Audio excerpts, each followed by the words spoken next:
Well, hello. It is that's me again. That's me again. It is January 7th, 2000, January 6th, pardon me, 2024. And there are some things which I wanted to discuss which are not urgent, but they are really required to be discussed. Now, if anybody wonders what is this, this has nothing to do with merchandising. Somebody who knows my address, and I'm pretty sure I have a good idea who that is, they sent me this. They evidently made it, and so it's not merchandising. It's just merely the gift from people who wanted to remain anonymous, but I have an idea who they are. So if anybody recognizes this shirt, so there you go. I'm not doing any merchandising, guys. I am not into the making money just selling stuff. I'm here to tell you story and to explain things. So, but whoever did it, thank you very much. I have some idea that very soon I will be able to thank the person who did it in person. So let's start with some news which we need to discuss, and I need to really dispel any kind of the ideas about this. We will start with this.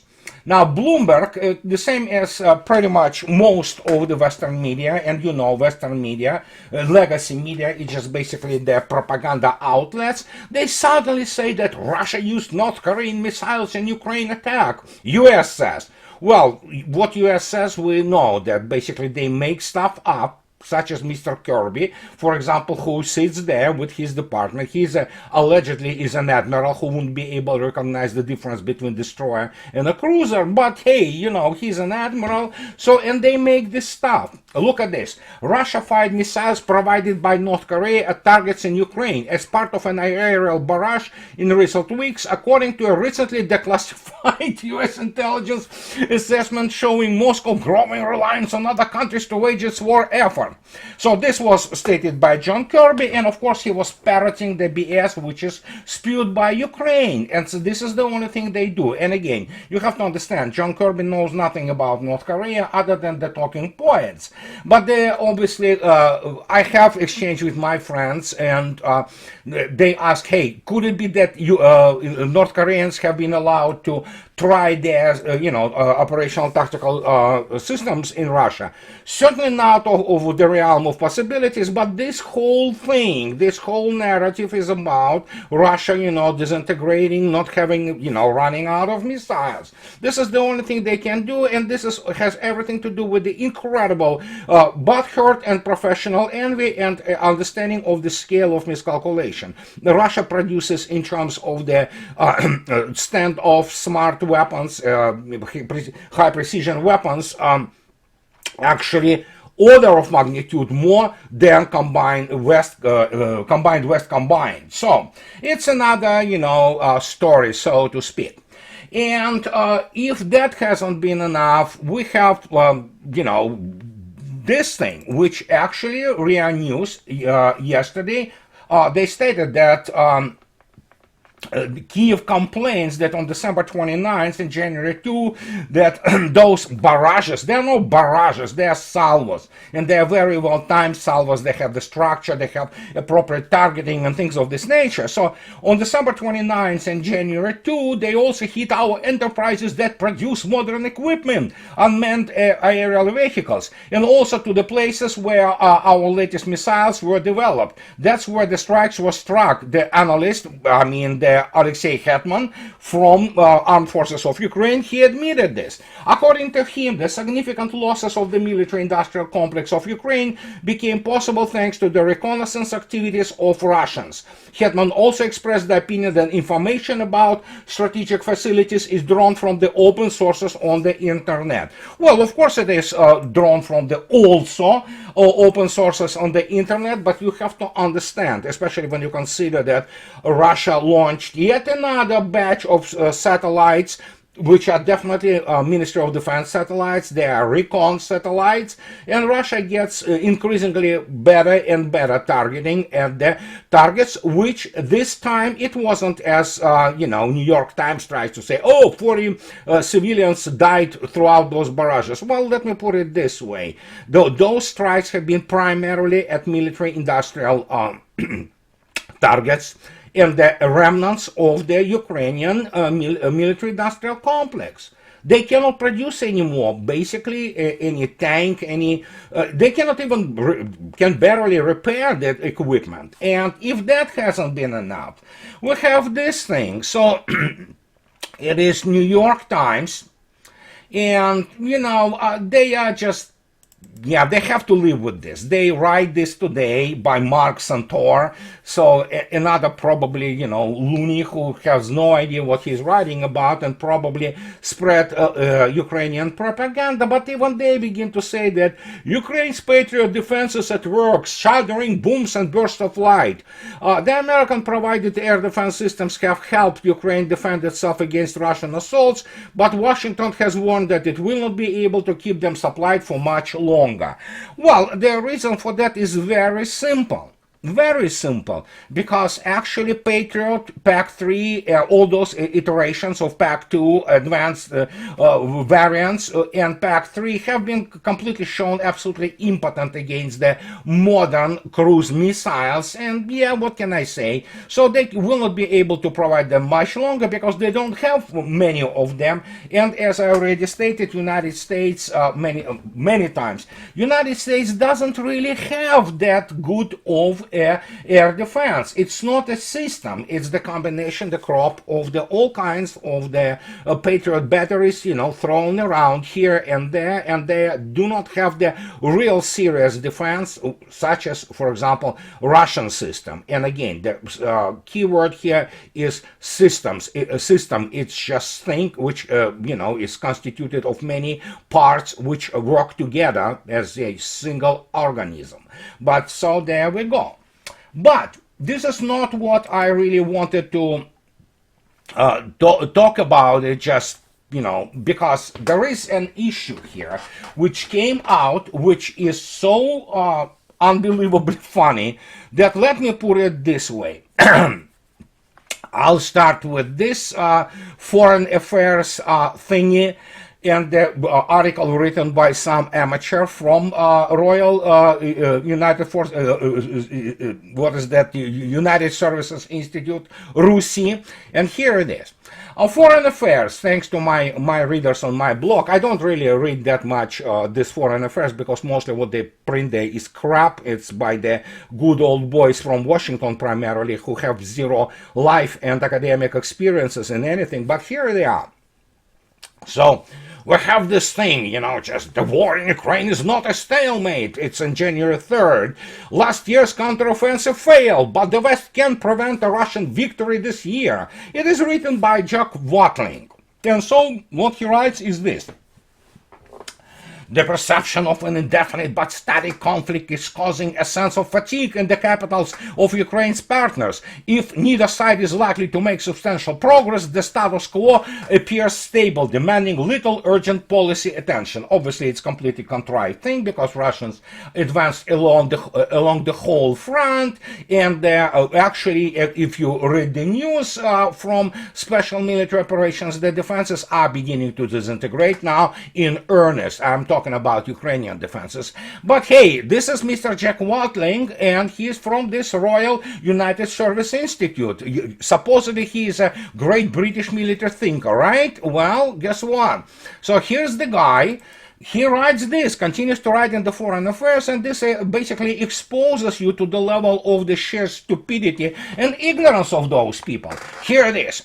Ukrainian personnel also had too little opportunity to train collectively. He complains that, basically, it's screwed up because during World War II, the British military considered 22 weeks the minimum time necessary to prepare a soldier for infantry combat. Well, I have news for this guy. Obviously, that's even 22 weeks is not enough. But hey, whatever. And so he is writing here that, Ukrainian personnel also had too little opportunity to train collectively. The number of troops deployed is not the only thing that matters in the war. The potency of an army's manpower is a function of how well small units coordinate, even while dispersed across a broad area. And here he comes with the new physics. Ukraine's geography demands especially skilled coordination because tree lines prevent units from being able to see one another. The threat of of artillery further drives dispersion so that companies are often spread over nearly 2 miles of front. The terrain of Zaporizhia particularly encourages commanders to fight with isolated companies. In this geographic context, a capacity to synchronize activity beyond each unit's line of sight is needed so units can support one another and exploit each other gains. So he wrote a lot of big words by the person who, let's take a look at the curriculum vitae of this guy. Here's Jack Watling. His doctor, no less, makes a PhD in something. Well, I can tell you, he is PhD in history and in journalism. So here's the guy. Look what he does. So there's no basically then a surprise that when you talk about the fact why the West cannot find modern war, that's explained. Dr. Jack Watling is Senior Research Fellow for Land Warfare in the Royal United Services Institute. Jack works closely with the British military on the development of the concepts of operation, assessments of the future operating environment, and conducts operational analysis of contemporary conflicts. Wow! So the question obviously, how can he conduct operational analysis when you have to have a very serious physics and mathematics toolkit, which of course Dr. Jack Watling doesn't have. He is a journalist who worked in some kind of the crappy outlets such as NBC or whatever, BBC and what have you. I don't know. I mean, probably somebody has to explain to the guy basic physics principles, which I'm about to do just to demonstrate to you to what degree the Great Britain degenerated as a whole, as a society, and especially United Kingdom armed forces, which are butt of the jokes, for example, in Russia. So with a specialist like Dr. Jack Watling, there's no surprise. And here it is. Originally journalist, he has contributed to Reuters, The Atlantic, Foreign Policy, The Guardian, Jane's Intelligence Review, Haaretz, and others. My question is, does he know what operational research is? Does he know anything beyond 2 + 2 = 5? I don't think so. You cannot prepare, as I already stated, as for example, military academy in Sandhurst with its 44 weeks course. You cannot prepare a good officer, even if you take the guy with the bachelor's of arts in, interior design. You know what? You cannot put him in 44-week-long program and prepare good officer, because you have to go through the engineering military school. West Point used to be a good engineering school. Well, not anymore, but it used to be. United States Naval Academy is an engineering school. And though it's not enough to have 4 years, 5 days a week program, at least to get the undergraduate bachelor's. In Russia, you go, for example, for the 5 years, 6 days a week military engineering schools, and they beat the crap out of you there, and you get, into this environment which forms you as an officer. But let's take a look what happened to the Great Britain in its armed forces. Let's start, however, with the issue of the communications, of which Jack Watling has no idea, and look at this. This is one of the variants of the employing of the basically argon type of the communication system.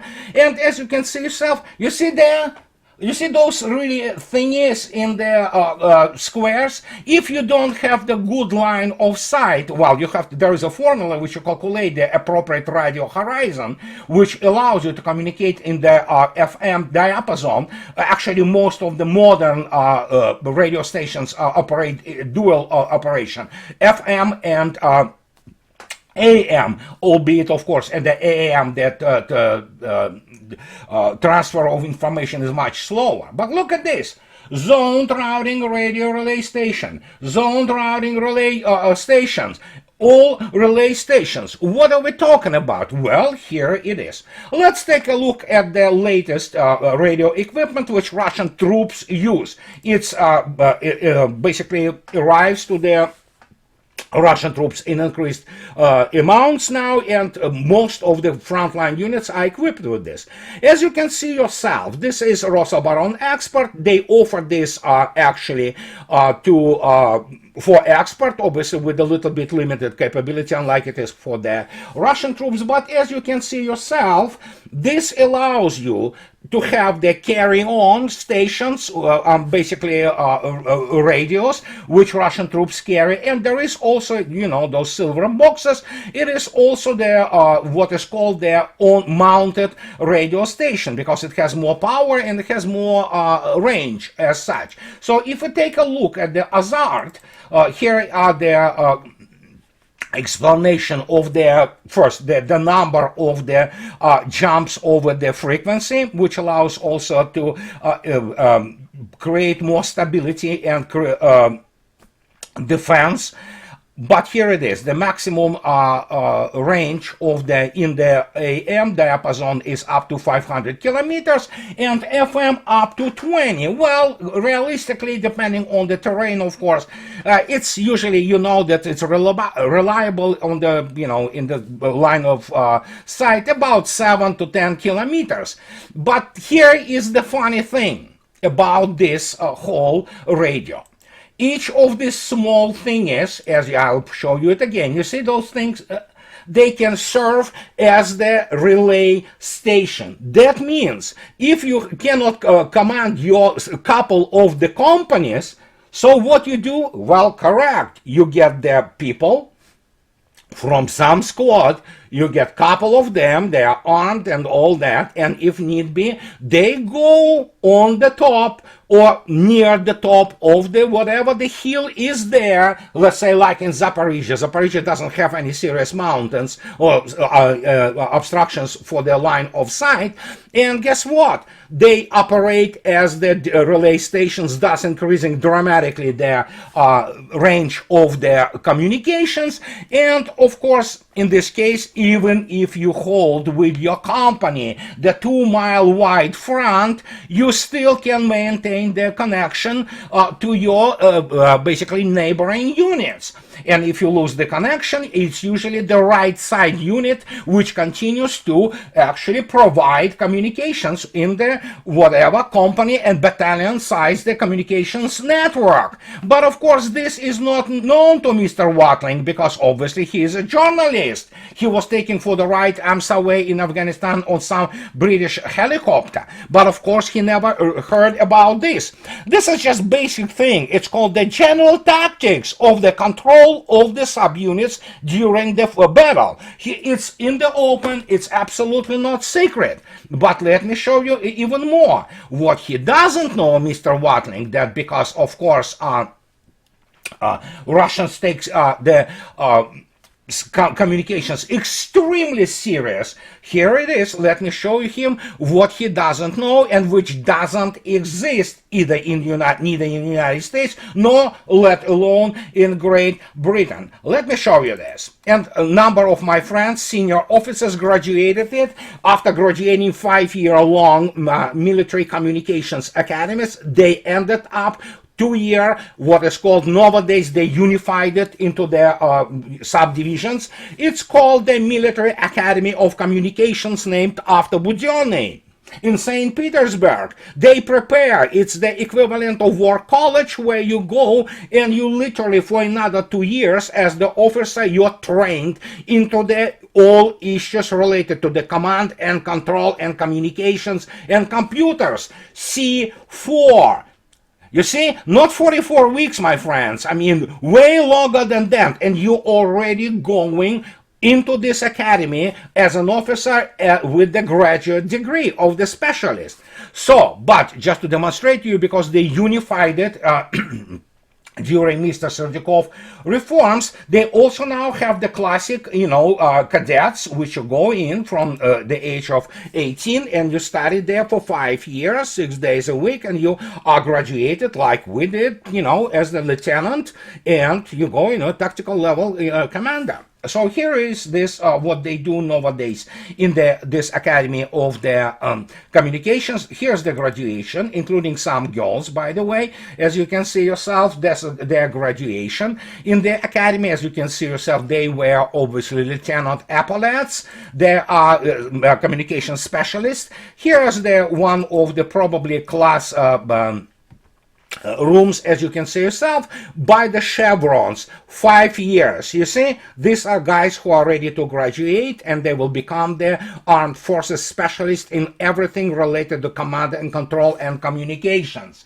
These are extremely competent people. I know a friend of mine, Colonel Oleg Shalandin. He has 3 wars behind him, and I know what impact of people who graduated also the Communications Academy of Budyonny have on the battlefield. Believe me, I'm not going to tell you about all those things, but let me tell you, once those guys got into the units of the what used to be LDNR, Donetsk and Lugansk militia, there was a lot of adapting to be done by those guys. I'm not saying they're heroic guys, but obviously when you have the cadre officers, which amounts to 7 years academic background in communications and command and control. So yeah, things change, and you can see now the results of that.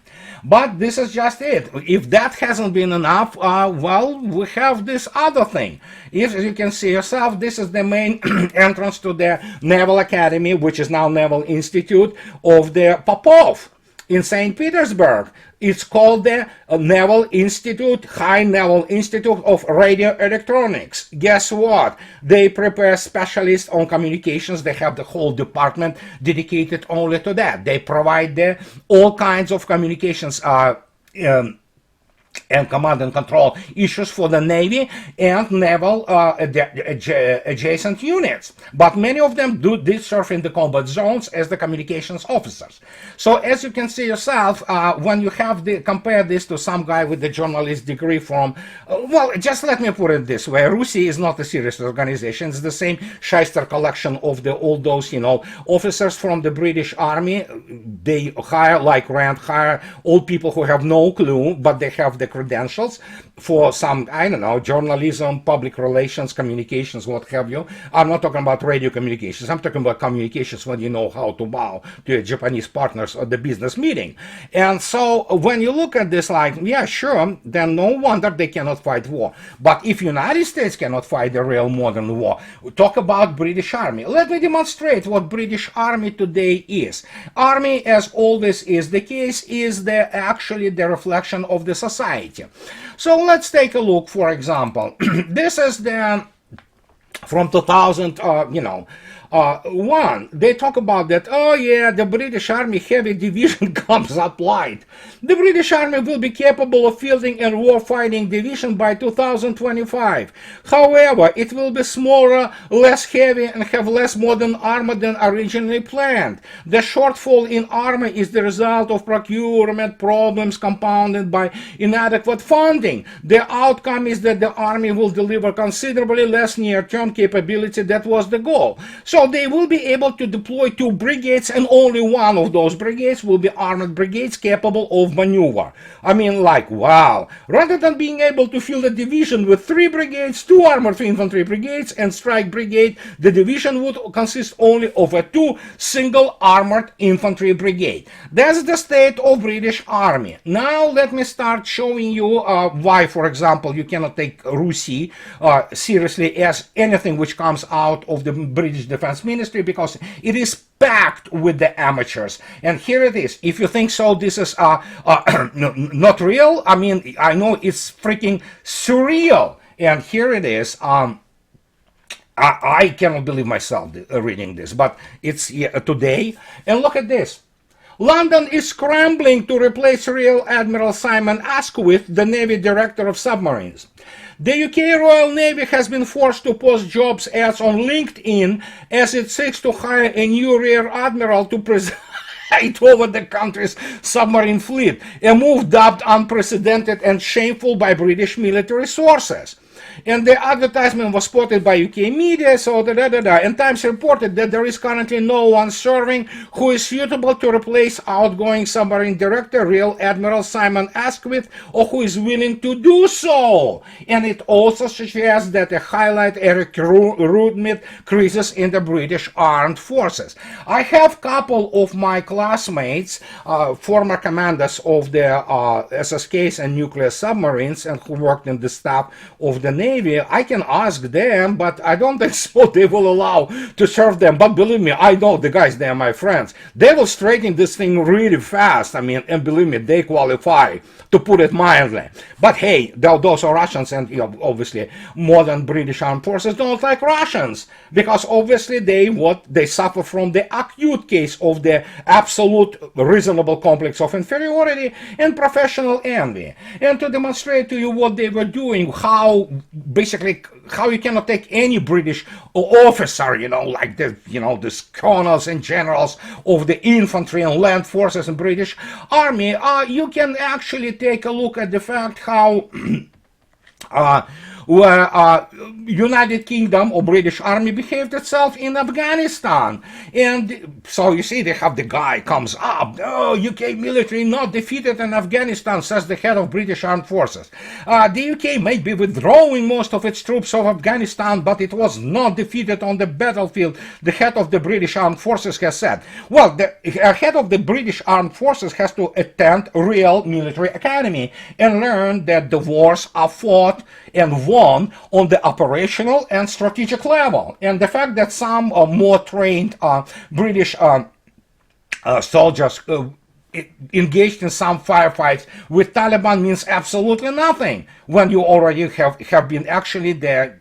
It's humiliation bigger than Vietnam for the United States, and Great Britain as being a lapdog, just have been there and get the share of the glory, so to speak. So here's Chief of Defense Staff General Sir Nick Carter said attacks such as 9/11 has been prevented from occurring from Afghanistan in the period since. What a large, oh God, it's just absolutely baloney.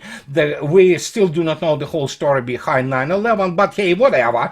And of course, British also use the most important British weaponry. They bribed Taliban.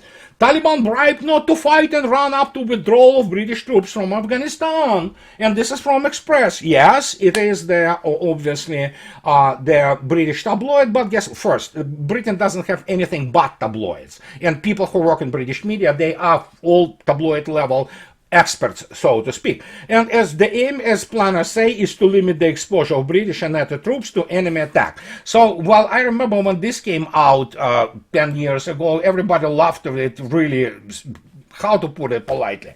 So when you look at this whole situation of the United Kingdom and its armed forces, this is not even serious, guys. But look at this. When you look attentively at the outcome of the special military operation, and you wonder why the hell they fight like they fight, well, let me put it this way. If you look attentively at who trained armed forces of Ukraine primarily, look at this. It's today's from RT in Russian, but it's, a coalition of 34 countries is participating in the training of the Ukrainian military abroad, said Alexei Taran, head of the main directorate of doctrine and training of the General Staff of the Armed Forces of Ukraine. I love how they parrot the United States Army with the TRADOC. This is TRADOC command, which is training and doctrine. First, nobody will ever explain how your TRADOC comes together, but whatever. They use the American type designation, so it's TRADOC also for Ukraine. It didn't do them any good. In fact, it's probably killed more people because of this, of the American training. But look who actually is the main guys. According to Taran, this is Ukrainian armed forces guys, no less. The coalition countries include the United States, most of the EU states, Norway, Australia, Kosovo, and others. Great Britain became the leader in the organization of combined arms training. So the question is now, show me a single British officer who knows how to fight modern combined arms operation. None. They do not exist. These people never saw anything other than a medium to high level police operation in Afghanistan. And the last time United Kingdom fought primarily naval war, it was at Falklands in 1982. You cannot prepare the basically personnel, competent personnel, the way it is being prepared in the United Kingdom. because you cannot prepare, basically, as I already stated. Take just about any graduate, for example, from Oxford, from any humanities degree department. Most of them will be morons. Well, look at Boja, look at the stream of the so-called British politician. It is a circus. It is panopticon. These people, I mean, they challenge intellectually, they challenge geographically like Lee Strauss, and Boja is just moron, straightforward. So, whatever was left in the elite British education, because it still produces some decent STEM people, it definitely produced people like Mr. Penrose and other people, you know, of this scale, but not anymore. Not anymore. And well, now when you learn that Mr. Oh my God, geez, good. I'm not gonna go there with what's the name of it? Epstein's list. I you know, just don't. But yeah, there are many names there which tell you pretty much what Western elites are. Bunch of them are pedophiles, most of them intellectually challenged, and they're just perverts. Plain and simple. So now you have this type of people who graduated 44 weeks in Sandhurst and who never fought a real war in their life, and you want them to train Armed Forces Ukraine, when actually here is what Scott Ritter was treated to by Ramzan Kadyrov in Grozny a couple of days ago. 25,000 armed forces of the Grozny garrison. They're not only Chechens, they're a bunch of Russians and all kinds of other people. And Scott had, and he spoke to this basically combination of the forces. 25,000. You know what it is? It's 2.5 times more than Britain can basically deploy as the combat two brigades. And these guys, unlike anyone in Britain, these guys, every single of them, went through their combat, real war, the biggest war since World War II in Europe, which Russia won. So compare the weights. So you have basically circus on the part of British who still suffer from the complex of inferiority, and they cannot alleviate this butt hurt because they are nobodies. I'm not saying that everything is bad in United Kingdom, but economically it's a pipsqueak. Remove the, Rolls-Royce and few other things, including shipbuilding. What's left? Service economy, the third world. Same goes for if you go to the TRADOC, for example, in the United States. This is training and doctrine command, which is kind of training people to fight war. How they can train anything there when they don't know what modern war is? And that's the point. Russians were preparing, I wrote, for 10 years, Russians were preparing for serious war. The industrial warfare never went away. Oh my God, Alex Vershinin. Colonel Alex Vershinin, whose combat record is what? He shot some Afghanistan weddings. He talks about that, in 2022, industrial warfare is back. It never went away. And Russia is industrial superpower. Economically, UK looks like a dwarf compared to Russia. Yet those guys continue to pretend that they mean something. They don't. They're militarily, they're amateurs. And those two brigades, which they possibly can ever deploy in real war, they will last for a couple of weeks, because the combined West doesn't have economic and industrial resources to sustain serious war. Russia does. China is getting ready, and Russia is helping China, including probably some transfer of some very interesting weapons. But the combined West, forget it. And that's the whole point. And Great Britain is the exhibit A of this. When you look over the whole thing, when you look at how much they supply, pump truckload of money, it's just, what are you talking about? These people won't be able to fight their way out of the wet paper bag. And the question is that it's not only the hardware which they are lagging behind dramatically by generations. It is the doctrine and, fighting doctrine and other operational concepts which are absolutely obsolete. They were designed to fight third world subpar militaries. They cannot fight real military. And that was my point. And Great Britain, in this respect, obviously is an Exhibit A. And many people will not like what I'm saying, but that's the way it is. And it doesn't mean that I enjoy, for example, looking at British people, British folks suffering from cold or even having no money to buy food sometimes. I don't enjoy it at all. My heart breaks to looking at it. But you know what? If you cannot elect anybody but the perverts, pedophiles, and all kinds of deviants, so society deserves it, I think. So, and that's my message today. And Great Britain was a great vehicle to deliver it. And yeah, for these guys from RUSI, why don't they try to get some serious, military education, not the garbage they teach like. How can you even graduate? What is the degree in leadership? What kind is, it's unbelievable. So anyhow, guys, this is my talk to you on Saturday. And what can I say? Have a nice, good weekend. And as always, those who like what I do, please subscribe to my channel and support me if you can afford it, in Patreon or buy me a coffee too. And I'll be talking to you later, guys. Bye-bye.